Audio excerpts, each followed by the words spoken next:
संग मालिका तू होवे अंग संग मालिका तू होवे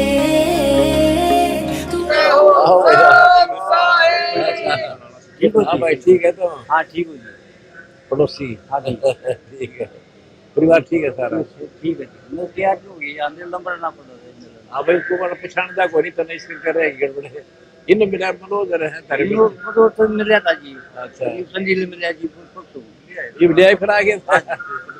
हाँ बेटा अच्छा अच्छा। और बेटा ठीक हो? हाँ जी हाँ जी और तेरा पापा ठीक है? हाँ जी ठीक है। आपके चरणों की सेवा करेंगे। हाँ साहब जरूर बेटा ना क्यों। हाँ बेटी काम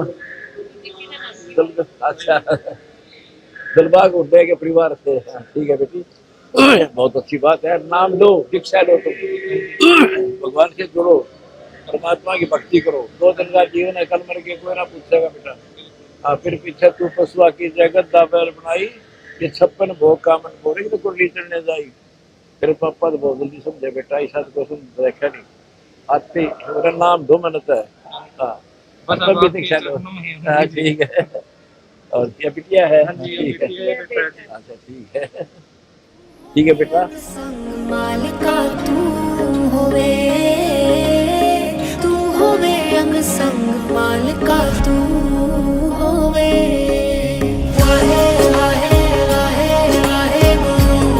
दर्शकों संत रामपाल जी महाराज जी से खास मुलाकात की, आशीर्वाद प्राप्त किया है। जो भारतीय किसान यूनियन के जाने माने नेता हैं दिलबाग सिंह हुड्डा जी, जो प्रदेश अध्यक्ष है किसान यूनियन नेता, और उनकी पुत्र वधू हैं और पुत्र भी यहाँ पर मौजूद हैं। संत रामपाल जी महाराज से आशीर्वाद प्राप्त किया है और आइए जानते हैं क्या खास बातचीत हुई महाराज जी से और कब आए थे और कितनी देर मुलाकात हुई और क्या खास बातचीत हुई। सर नमस्कार। नमस्कार सर। शुभ नाम? विक्रम सिंह। विक्रम सिंह जी, आप संत रामपाल जी महाराज से मिले हैं तो आश्रम में एंटर किया, कैसा लगा? पहली बार आया? हाँ जी पहली बार। थोड़ा बताएंगे अपना अनुभव आज। देखो ऐसा है जी, बहुत सारी जगह हम जाते हैं, वहाँ पे बहुत ज्यादा भीड़ होती है। वहाँ पे यूं डर रहता है कि हमारे बच्चे गुम ना हो जाए, लेडीज के साथ कुछ ना हो जाए। यहाँ पे ऐसा कुछ नहीं था, सब कुछ बहुत अच्छा मेंटेन है। सबकी अपने अपने तरीके से सबने अपनी ड्यूटी लगा रखी है और ड्यूटी अच्छे से निभा रहे हैं। अंदर आके देखा बहुत साफ सफाई है, बहुत अच्छा माहौल है, शांति है, तो मन को शांति मिलती है देख के। यूं लगा के भी हाँ किसी अच्छी जगह आए हुए हैं। और सबसे बड़ी बात यह है कि जब किसानों को जरूरत थी तब इन्होंने एक मसीहा के तौर पे काम किया, तो हम ये कह सकते हैं कि वो भगवान है एक आम इंसान के लिए। उन्होंने इतना किया, आज के दिन हम देखें तो बहुत बड़े करोड़पति लोग हैं, बहुत बड़े उद्योगपति लोग हैं, वो भी एक आम इंसान को यूं देखते हैं कि भाई हमें क्या लेना है, चाहे वो मरे तो मरे, हमें हमारा फायदा करना है। लेकिन इन्होंने जेल में रहते हुए इतना बड़ा काम कर दिया और अब बाहर आए हैं तो पता नहीं कितना बड़ा होगा। तो हम तो पहली बार आए हैं और आगे भी आते रहेंगे। गुरुजी ने आशीर्वाद दिया है, जरूर मतलब यूं मान के चलेंगे कि भाई हम गुरुजी के चरणों में रहेंगे। आपके पिताजी हैं दिलबाग सिंह और लगातार किसानों के मुद्दे उठाते रहे हैं। जब किसान आंदोलन होता उसमें भी जो लगातार उन्होंने मुद्दे उठाए थे, लेकिन एक तरीके से संत रामपाल जी महाराज जी ने जिस तरीके से मदद की है बाढ़ के समय, जिस समय कहा जाए अगर सीधे तौर पे कहा जाए फसल और नस्ल बचाई है संत रामपाल जी महाराज जी ने, सबसे बड़े फैन हो गए आपके पिताजी संत रामपाल जी महाराज जी का और वो भी मिलने आए, आज भी मिलने आए हैं। तो सर हम आपसे ये जानना चाहते हैं कि जिस तरीके से संत रामपाल जी महाराज जी कोई भी ग्राम पंचायत आ रही है लगातार संत रामपाल जी महाराज जी का अपने आप को दास कह रहे हैं और कह रहे हैं कि हम तो आपके सेवक हैं। क्या लगता है कि अन्य संतों से थोड़ी तुलना करी जाए कि अपने आप को ये दास कह रहे हैं और अन्य संत तो बाहर भी नहीं निकलते मिलने के लिए और आपसे तुरंत मिले, मुलाकात की, आपको आशीर्वाद भी दिया, कुछ थोड़ा अंतर बताएंगे?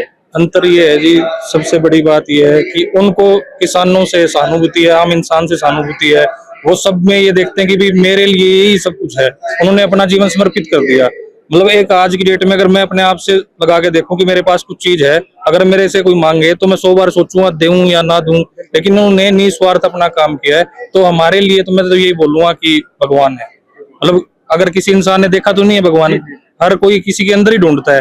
तो वो ऐसे काम कर रहे हैं, ऐसे कर्म कर रहे हैं, तो उनसे ऊपर क्या भगवान होगा। दुख की घड़ी में जो काम किया है वो बिल्कुल बिल्कुल, तो उससे बड़ा कुछ नहीं हो सकता। बहन खड़ी है, पुत्रवधू है किसान नेता दिलबाग सिंह हुड्डा जी की। आइए इनसे बातचीत करते हैं। नमस्कार बहन जी। नमस्कार। शुभ नाम आपका? मेरा नाम किरण हुड्डा है। टीचर भी है? हाँ जी मैं टीचर। क्या कुछ कहना चाहेंगे संत रामपाल जी महाराज जी के ज्ञान को लेकर और आज जो आशीर्वाद प्राप्त किया आपने? हाँ, पहली बात तो देखो पापा जी ने हमें मोटिवेट किया है। पापा जी यहाँ से जुड़े हैं, कल ही डिस्कशन हुआ और आज हम यहाँ पे आ गए हैं। और एंट्री पे हमारे जो डिसिप्लिन प्रायोरिटी पे जो रहता है वो डिसिप्लिन रहता है। आप कहीं भी चले जाइए, आप सालासर धाम चले जाइए, खाटू श्याम धाम चले जाइए, वहां पे ना भीड़ भड़ाका बहुत है। यहाँ पे चीजें स्मूथ चल रही है। हाँ, जैसे डिसिप्लिन का देखो, अगर सेफ्टी पर्पज से हम देखें, सेफ्टी बहुत है, वुमेन का अलग है, मेल्स का जो अलग बना रखा है, वो एंट्री बिल्कुल स्मूथ तरीके से हो रही है। और सेकंड, अच्छे से दर्शन हो गए, फर्स्ट टाइम मिले हैं और बहुत अच्छा लगा। हाँ, और क्या खास बातचीत हुई महाराज जी के साथ? हमारी बातचीत तो बस इतना हुआ, ब्लेसिंग उन्होंने अपनी दी है, मोटिवेट किया है इस चीज के लिए, तो हम आगे भी आएंगे। देखिए बहन, आप टीचर हैं, हर टीचर चाहता है कि जो भी मेरा स्टूडेंट है वो आगे भविष्य को उज्जवल करे, देश को आगे बढ़ाए, अपने आप को आगे बढ़ाए, नाम रोशन करे। लेकिन कहीं ना कहीं टीचर ज्ञान जरूर देता है कि बेटा नशे से दूर हो, लेकिन फिर भी बच्चा नशे की लत में लग जाता है। हर माँ बाप चाहता है मेरा बेटा नशे से दूर रहे, चोरी जारी से दूर रहे। लेकिन आजकल जिस तरीके से युवा पीढ़ी है नशे की तरफ बढ़ रही है, एक तरफ संत रामपाल जी महाराज हैं, वो एक ऐसा ज्ञान दे रहे हैं, एक ऐसा समाधान बता रहे हैं कि कोई भी युवा वर्ग आता है वो तुरंत सुधर जाता है। तो क्या लगता है कि कुछ है पावर यहाँ पर? पावर है तभी तो, नहीं तो माँ एक अपने पेरेंट भी अपने बच्चों को बोलते हैं कि आप ये चीज गलत और सही का जो गाइडेंस है वो बचपन से शुरू हो जाती है। बट डिपेंड करता है कि बच्चा उसको कितना फॉलो कर रहा है, कितना उन चीजों को मान रहा है। बट यहाँ पे आके आ रहा है तो कोई ना कोई एनर्जी है जो बच्चे को सोच रही है, उसको बता रही है कि ये अच्छा है या बुरा है। नहीं तो गाइडेंस तो सभी देते हैं, बट इम्प्लीमेंट कितने लोग कर पाते हैं वो डिपेंड करता है कि वो मतलब एनर्जी हावी हो रही है तभी बच्चे वो कर रहे हैं। देखो एनर्जी तो है। मैं लास्ट शब्दों में हम आपसे ये पूछना चाहेंगे, लास्ट क्वेश्चन हमारा यही रहेगा कि क्या लगता है कि जिस तरीके से संत रामपाल जी महाराज अन्नपूर्णा मुहिम चला रहे हैं, नारा दिया रोटी कपड़ा शिक्षा चिकित्सा और मकान, हर जरूरतमंद को दे रहा कबीर भगवान, और मकान के साथ बाढ़ राहत सेवा अभियान, और अब जो अभियान चला रखा है किसान और मजदूर बचाओ अभियान चला रखा है, तो अब धीरे धीरे धरती स्वर्ग जैसे माहौल में परिवर्तित होगी अगर ये अभियान चलता रहा है? हाँ जी, बिल्कुल होगी।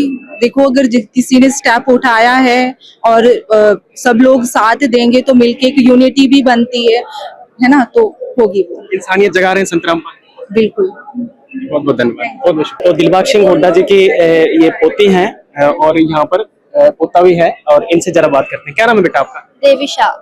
क्या कहोगे आज संत रामपाल जी महाराज से आशीर्वाद प्राप्त? यहाँ का एनवायरनमेंट बहुत पीसफुल है, अच्छा एनवायरनमेंट है, दोबारा आएंगे यहाँ पे। कौन सी क्लास में हो? 8th। तो माहौल कैसा लगा यहाँ का? अच्छा है। अच्छा, देख सकते हैं ये बिटिया ने भी कहा है कि यहाँ का जो डिसिप्लिन, हर तरीके की जो भी सुविधाएं हैं संत रामपाल जी महाराज यहाँ प्रदान कर रहे हैं। और सत साहिब कहते हैं भगत, तो वहां पर खड़े हो जाइए, खड़े हो जाते हैं, इस तरीके से इस लाइन में बैठ जाइए तो बैठ जाते हैं। यानी कि एक सत साहिब का नारा सतलोक आश्रम में, वो एक ऐसा अद्भुत नारा है कि कोई भी यहाँ पर आता है सत साहिब के नीचे झुक जाता है और बड़ी डिसिप्लिन से चलता है। ये संत रामपाल जी महाराज जी का जो एक कहा जाए ज्ञान है, एक समाधान है, वो अपने आप में देखने लायक है और काबिले तारीफ है। तो संत रामपाल जी महाराज जी का हम भी धन्यवाद करते हैं जो ऐसा स्वच्छ समाज तैयार कर रहे हैं। बने रहेगा हमारे साथ, फिर मिलेंगे। नमस्कार।